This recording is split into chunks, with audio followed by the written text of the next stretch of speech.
જ્યારે ઓએનજીસી ખાતે પણ પર્યાવરણ દિવસની ભવ્ય રીતે ઉજવણી કરવામાં આવી હતી। ઓએનજીસી કંપનીના health safety and environment department દ્વારા પર્યાવરણ દિનની ઉજવણીનો કાર્યક્રમ રાખવામાં આવ્યો હતો। ઈડી બેસીન જેસી કટિયાની ઉપસ્થિતિમાં પર્યાવરણ ડેની ઉજવણી ઓએનજીસીના અધિકારીઓ પણ જોડાઈ ગયા હતા। પર્યાવરણ ડે નિમિત્તે આયોજિત કાર્યક્રમમાં વૃક્ષ પૂજન સાથે કાર્યક્રમનું ઉદ્ઘાટન કરવામાં આવ્યું હતું। ઓએનજીસી ખાતે પર્યાવરણ ડે નિમિત્તે નિબંધ સ્પર્ધા યોજવામાં આવી હતી અને વિજેતાઓને પુરસ્કૃત કરી પ્રોત્સાહિત કરવામાં આવ્યા હતા।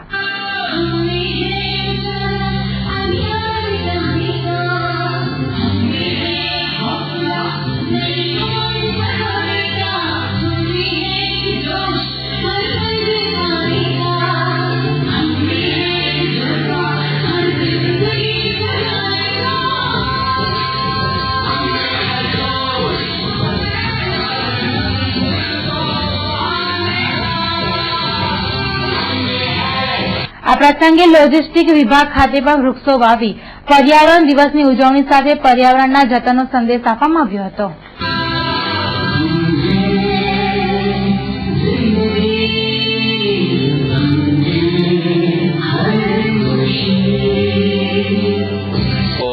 अपने कर्तव्य का बोध हो कि हम जिस पृथ्वी पर रह रहे हैं उस पर हमें किस प्रकार से रहना चाहिए जिससे कि पर्यावरण को नुकसान पहुंचाए बिना हम विकास कर सकें, क्योंकि विकास भी अत्यंत आवश्यक है तथा पर्यावरण का संरक्षण भी अत्यंत आवश्यक है।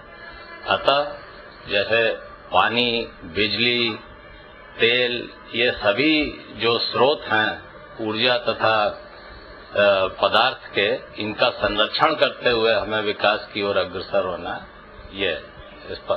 यह बोध हमें अत्यंत आवश्यक है।